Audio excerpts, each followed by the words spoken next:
주시는 하나님의 은혜의 말씀은 사무엘상 11장 1절에서 15절까지의 말씀입니다. 다 같이 합독하도록 하겠습니다. 암몬 사람 나하스가 올라와서 길르앗 야베스를 대하여 진침해 야베스 모든 사람이 나하스에게 이르되 우리와 언약하자. 그리하면 우리가 너를 섬기리라. 암몬 사람 나하스가 그들에게 이르되 내가 너희 오른 눈을 다 빼어야 너희와 언약하리라. 내가 온 이스라엘을 이같이 모욕하리라. 야베스 장로들이 이르되 우리에게 일의 유례를 주어 우리로 이스라엘 온 지경에 사자를 보내게 하라. 우리를 구원할 자가 없으면 내게 나아가리라 하니라. 이에 사자가 사울의 기브아에 이르러 이 말을 백성에게 고하매 모든 백성이 소리를 높여 울더니 마침 사울이 밭에서 소를 몰고 오다가 가로되 백성이 무슨 일로 우느냐. 그들이 야베스 사람의 말로 고하니라. 사울이 이 말을 들을 때 하나님의 신에게 크게 감동되매 그 노가 크게 일어나서 한결이 소를 취하여 각을 뜨고 사제의 손으로 그것을 이스라엘 모든 지경에 두루 보내어 가로되 누구든지 나와서 사울과 사무엘을 쫓지 아니하면 그 소들도 이와 같이 다리라 하였더니 여호와의 두려움이 백성에게 임하매 그들이 한 사람같이 나온지라. 사울이 베색에서 그들을 계수하니 이스라엘 자손이 30만이요 유다 사람이 3만이더라. 무리가 온 사제들에게 이르되 너희는 길르앗 야베스 사람에게 이같이 이르기를 내일 해가 더울 때에 너희가 구원을 얻으리라 하라. 사자들이 돌아가서 야베스 사람들에게 고하매 그들이 기뻐하니라. 야베스 사람들이 이에 가로되 우리가 내일 너희에게 나아가리니 너희 소견에 좋은 대로 우리에게 다 행하라 하니라. 이튿날에 사울이 백성을 3대에 나누고 새벽에 적진 중에 들어가서 날이 더울 때까지 암몬 사람을 치매 남은 자가 다 흩어져서 둘도 함께한 자가 없었더라. 백성이 사무엘에게 이르되 사울이 어찌 우리를 다스리겠느냐 한 자가 누구니이까. 그들을 끌어내소서. 우리가 죽이겠나이다. 사울이 가로되 이날에는 사람을 죽이지 못하리니 여호와께서 오늘날 이스라엘 중에 구원을 베푸셨음이니라. 사무엘이 백성에게 이르되 오라. 우리가 길갈로 가서 나라를 새롭게 하자. 모든 백성이 길갈로 가서 거기서 여호와 앞에 사울을 왕을 삼고 거기서 여호와 앞에 화목제를 드리고 사울과 이스라엘 모든 사람이 거기서 크게 기뻐하니라. 아멘. 하나님의 말씀입니다. 오늘 본문 말씀은 사울이 암몬과 대적하여 암몬을 패배시킨 전쟁에서 승리가 기록되어 있습니다. 암몬 족속이 어디에 위치하고 있는 나라라면요, 요단 남동쪽에 경계하고 있는 대적이라고 할 수 있습니다. 블레셋은 지중해를 연안에 있기 때문에 이스라엘을 중심으로 보면 서쪽에 있는 대적이 블레셋이라고 할 수 있고, 암몬은 요단 동편에서 이스라엘과 대치하고 있는 대적이다, 이렇게 할 수 있습니다. 지금 블레셋이 집요하게 이스라엘을 계속 공격해 오고 있기 때문에 말하자면 서쪽에서 계속 블레셋과 대치하고 있는 이스라엘이 있기 때문에 힘이 분산되어 있는 그런 상태라고 할 수 있습니다. 그래서 지금 요단 동편에 있는 암몬이 이 기회를 타서 이스라엘의 길르앗 야베스를 공격했다라는 것을 알 수 있죠. 이것을 보면서 우리가 생각할 수 있는 것은 사탄은 우리 우는 사자처럼 우리의 연약한 부분들을 계속해서 공격한다는 것입니다. 이 개인에게도 자신을 되돌아보도 연약한 부분들이 누구에게나 다 있죠. 근데 사탄은 그것을 너무나 잘 알고 있다는 것입니다. 동쪽에서 계속 전쟁이 일어나니까, 서쪽에서 일어나니까 동쪽을 공격하고 있는 이런 것을 보면서 우리가 개인이나 교회나 나라나 민족이나 취약점을 잘 지키는 일들이 매우 중요하다, 이런 생각이 듭니다.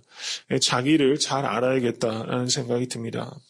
하나님 앞에서 늘 자기 자신을 되돌아보고 그런 이야기를 누가 하시더라고요. 건강이 약한 사람이 그것을 잘 돌봄으로 말미암아 오히려 오래 장수하고, 자기 건강에 대해서 지나치게 확신 있는 사람이 하루아침에 큰 병을 걸린 일들도 많이 있는 것 같습니다.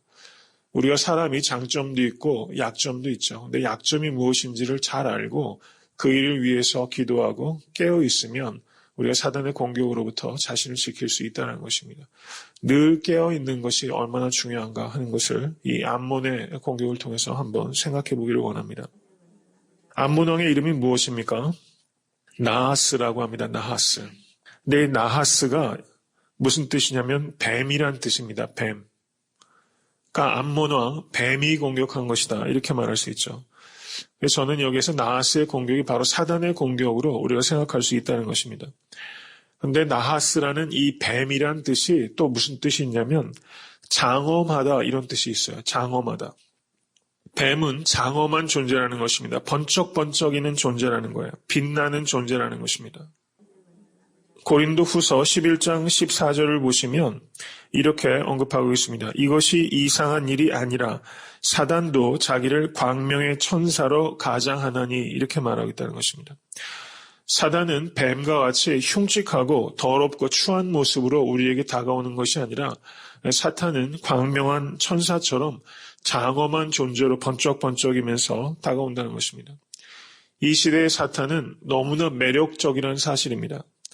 너무나 지성적이고 너무나 지능적이고 너무나 문화적으로 우리에게 접근한다는 사실입니다. 이것을 우리에게 알아야 됩니다. 사단이 우리를 유혹할 때 몽빼바지 입고 오는 일은 없다는 거예요. 너무나 지성적이고 지능적이고 문화적이고 화려하고 인간적인 모습으로 우리에게 다가옵니다. 어떤 의미에서는 훨씬 설득력 있게 들리는 모습으로 이 사탄이 다가온다는 사실입니다. 언제나 먹음직하고 보암직하고 지혜롭게 할 만큼 탐스럽기도 할 만큼 늘 사탄은 그렇게 장엄한 존재로 이 뱀이 우리에게 다가온다는 사실이죠. 이것을 우리가 깨달아야 되는 것입니다. 그래서 뱀인 나하스를 우리가 무시해서도 안 되고 무서워해서도 안 되고 무찔러야 하는 존재다. 이것을 우리가 기억할 수 있게 되기를 바랍니다.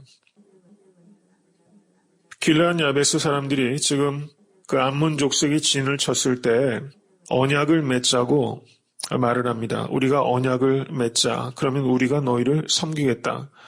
사실상 굴복한 것이죠. 그런데 암몬 사람 나하스가 뭐라고 말합니까? 내가 너희 오른눈을 다 뺀 후에야 너희와 언약하리라. 이렇게 말하면서 내가 온 이스라엘을 이같이 모욕하리라. 이렇게 말을 합니다. 그러자 야베스 장로들이 우리에게 7일을 유예를 달라. 우리로 이스라엘 온 지경에 사자를 보내게 하라. 우리를 구원할 자가 없으면 내게 나아가리라. 이렇게 했어. 지금 암몬 사람들이 며칠을 유예 기간을 줍니까? 일주일을 줬죠. 이것은 암몬 사람들이 그만큼 자신이 있다는 것을 의미합니다. 요즘 세상이 이 암몬처럼 교회를 얼마나 조롱하는지 모르겠습니다. 오른 눈을 빼버리겠다고 하는 것처럼 교회에 대해서 겁박을 하고 교회를 궁지로 몰아넣는 그런 시대를 우리가 살고 있습니다. 그래서 지금 야베스 장로들이 온 이스라엘에게 사자를 보내게 됩니다. 근데 이 사자가 어디에 이르게 됩니까? 사울의 기브아에 이르게 됩니다. 그래서 백성들에게 고했더니 모든 백성이 소리를 높여 울었다라고 말하고 있고 5절을 보시면 사울이 어떻게 하고 있습니까? 밭에서 소를 몰고 오다가 이 소식을 듣게 됩니다. 지금 10장을 보시면 사울이 미스바에서 왕으로 책봉이 되었죠. 근데 11장을 보시면 사울이 지금 어디에 있습니까? 밭에서 소를 몰고 있어요. 이게 좀 이상하지 않습니까? 지금 사울이 공식적으로 왕으로 책봉이 되었지만 아직은 이스라엘 전체가 하나로 연합된 연합체를 이루지 못하고 있어서 사울의 왕권이 지금 전혀 세워지고 있지 못하다라는 것을 우리가 알 수 있습니다. 아직은 이 왕국이 통일이 되지 않고 사울의 왕권이 곳곳까지 미치지 못하고 있었던 그런 상황이라는 것이죠. 지금 길르앗 야베스에서 지금 그 암몬이 공격을 받았다면 즉각적으로 사울에게 보고가 되어서 모든 일들이 일사천리로 이루어져야 되는데 지금 전혀 이스라엘 그 나라가 지금 체계가 없다는 것을 우리가 이것을 통해서 볼 수 있게 됩니다. 그때 6절을 보시면 사울이 이 말을 들을 때 하나님의 신에게 크게 감동되었다라고 말합니다. 그래서 소들을 취해서 각을 뜨고 그것을 이스라엘 모든 지경에 보내서 나올 것을 종용합니다. 그랬더니 7절에 뭐라고 말합니까? 그들이 한 사람같이 나온지라 이렇게 말했어요. 리더란 바로 이것이 리더라고 생각이 됩니다. 한 사람처럼 일사불란하게 통솔을 할 수 있는 이런 사람. 지금 지리멸멸해서 각각 지파마다 흩어져 있는 그 이해관계에 따라서 이합집산하고 있는 이스라엘 지파를 사울이 지금 하나님의 신에 크게 감동해서 한 사람같이 나올 수 있도록 지금 하고 있다는 것이죠. 쉬운 일이 결코 아닐 것입니다. 그랬더니 8절을 보시기 바랍니다. 이스라엘 자손이 몇 명이었습니까? 30만, 유다 사람이 3만이더라 이렇게 말하고 있습니다. 왜 이렇게 그 이스라엘 사람들과 유다 사람들을 분리해서 계수를 했을까요? 이것은 사무엘상을 기록한 사람이 분열 왕국 이후의 사람이었기 때문에 이렇게 기록했을 것이다. 이렇게 학자들은 이해를 합니다. 여하튼 지금 33만이 모이게 됩니다. 그리고 이것이 기별이 야베스 사람들에게 가게 됩니다. 그랬더니 그들이 기뻐했다라고 9절에 말하고 있습니다.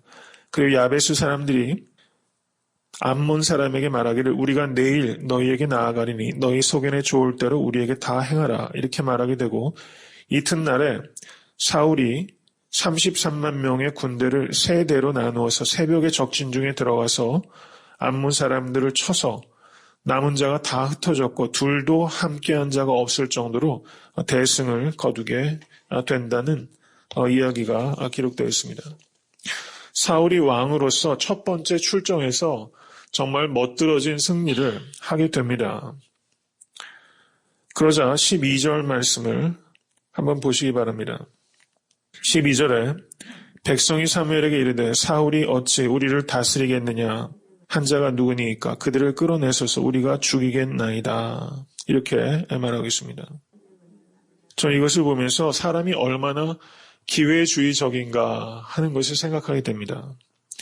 10장 26절을 보시면 26절 27절을 보시면 사울이 왕으로 되었을 때 하나님께 감동된 유력한 자들은 그와 함께 갔어도 어떤 비류는 가로되 이 사람이 어떻게 우리를 구원하겠느냐 하고 멸시하며 예물을 드리지 아니하였다 이렇게 말하고 있습니다. 사울이 왕이 됐을 때 그 왕권을 인정하지 않았던 사람들이 있었죠. 근데 그때는 아무 말 안 하다가 지금 사울이 지금 33만 명을 통솔 해서 크게 왕이 되자 지금 나와서 그때 불만했던 사람들 모두 죽이자 이렇게 말하는 사람이 있다는 것입니다.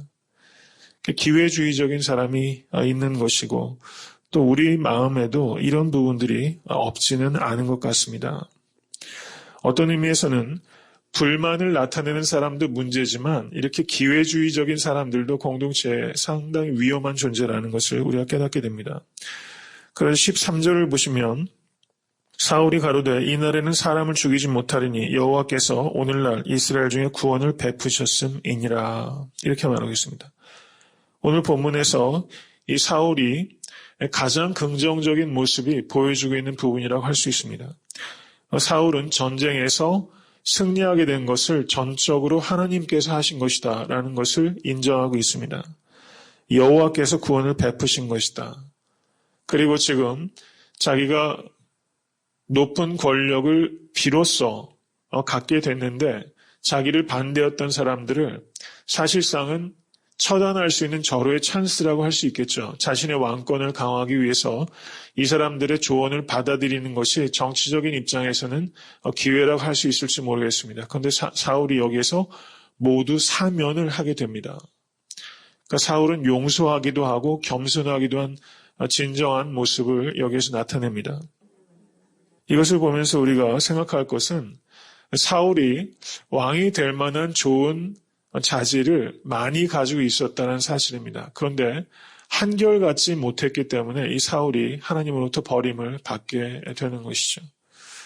사울을 통해서 우리가 반면교사를 삼아서 한결같기, 이것이 참 중요하다 이런 생각이 듭니다. 끝까지 한결같기. 이게 개인에게도 참 어려운 일이고 교회도 어렵고 나라 민족도 끝까지 한결같기. 이게 굉장히 중요한 것 같습니다. 재능이 있는 사람 많이 있죠. 그런데 끝까지 한결같은 사람은 더 찾아보기 어렵습니다. 비록 하나님께서 주신 탤런트가 1달란트밖에 없다 할지라도 그 탤런트를 끝까지 하나님을 위해서 잘 선용하고 끝까지 한결같은 거, 이게 정말로 중요한 일이다. 재능의 많고 적음보다 더 중요한 것은 끝까지 한결같기, 이거라고 생각이 듭니다. 달려갈 길 다 달려가는 그런 것. 이런 모습이 성도님과 저에게 있을 수 있게 되기를 간절히 소원합니다. 이제 14절을 보시면 사무엘이 다시 등장합니다. 사무엘이 백성에게 이르되 오라 우리가 길갈로 와서 나라를 새롭게 하자. 저는 이 말이 참 상당히 마음에 크게 와닿습니다. 나라를 새롭게 하자. 모든 백성이 길갈로 와서 거기서 여호와 앞에 사울로 왕을 삼고 거기서 여호와 앞에 화목제를 드리고 사울과 이스라엘 모든 사람이 거기서 크게 기뻐하니라. 10장에서 사울이 왕으로 책봉이 되었는데 여기서 길갈에서 다시 한번 왕으로 세워지고 있는 것입니다. 이제야 비로소 모든 사람들이 마음이 합해서 사울을 세우게 되는 것이죠. 왕권이 견고하게 서는 과정이다. 이렇게 볼 수 있습니다. 인간사가 다 이런 것 같습니다. 진정으로 사람들의 인정을 받기까지는 시간이 걸립니다. 그렇지 않습니까? 마지막으로 제가 생각해 보기 원하는 것은 나라를 새롭게 하는 일에 대해서 우리가 생각해 볼 수 있길 원합니다. 특별히 이민사회를 이렇게 살면서 우리가 고국을 멀리 떠나 있는데 우리가 나라를 새롭게 하는 이런 문제에 대해서 우리가 할 수 있는 게 뭘까? 이런 생각을 해봤는데 참 막막한 주제다 이런 생각이 조금 들기는 합니다. 사실은. 우리가 한국에 있는 것도 아니고 멀리 미국에 있으면서 우리가 나라를 새롭게 하는 일에 우리가 어떻게 연관이 될 수 있을까? 이런 생각을 해보게 됩니다. 어저께 저희 교회에서 그 미션 아가페 모임이 있었습니다. 저는 이 나라를 새롭게 하는 큰 책임이 우리가 가깝게는 교회를 개혁하는 데서부터 시작돼야 된다. 이것은 분명한 것 같습니다. 교회를 개혁하지 못하는데 나라를 개혁한다는 것은 어불성설이라고 생각이 됩니다. 먼저 우리가 교회를 개혁하는 일에서부터 우리가 무엇인가 작은 변화를 만들어낼 수 있다면 나라와 민족을 변화시키는 일에 우리가 인재를 양성하고 또 그와 같은 일에 기도하고 또 우리가 갖고 있는 그 자원을 헌신하고 드릴 수 있게 되지 않을까. 전 세계를 바꿨던 것이 마가의 다락방에 있었던 120명의 무명의 사람들이 전 세계, 유럽의 판도를 바꾸고 전 세계를 바꿨다라는 것을 생각하면 지금 이 자리에 새벽전에 우리가 불과 10명도 안 되는 사람들이 있지만 저는 이 기도의 힘을 우리가 믿을 수 있게 되기를 간절히 소원합니다. 하나님은 세상에서 작고 이름 없는 사람들을 위해서 그들과 같이 함께 하시고 그들을 통해서 역사를 만들어 오셨다는 것을 우리가 기억하면 비록 우리들은 연약하고 또 어리석은 모습이 많지만 우리 하나님만 의지하고 하나님만 붙잡고 말씀과 성령의 인도하심을 받으면 우리가 정말 이 세상을 바꿀 수 있는 그런 변화의 그런 불씨를 우리가 만들 수 있다고 믿습니다. 도덕적인 교회가 되고 도덕적인 성도가 되어서 먼저 우리 교회가 변화받고 또 애틀랜타 땅의 한인 사회에 무엇인가 긍정적인 영향을 미치고 또 우리에게 주어진 소명을 잘 감당할 수 있게 되기를 바랍니다. 존 웨슬리가 그런 말을 했습니다. 오직 하나님만을 위해서 헌신하는 사람 100명만 다오. 그럼 내가 영국을 바꾸겠다. 이런 말을 했어요. 정말 그렇다고 생각합니다. 하나님을 위해서 나의 모든 것을 드리겠다고 결단하는 100명. 저는 이 자리에 있는 우리 한 사람 한 사람이 그런 사람이 되겠다. 이런 결단을 하는 데서부터 모든 변화가 시작된다라고 생각이 듭니다. 주님 가르쳐 주신 기도로 예배를 마치겠습니다.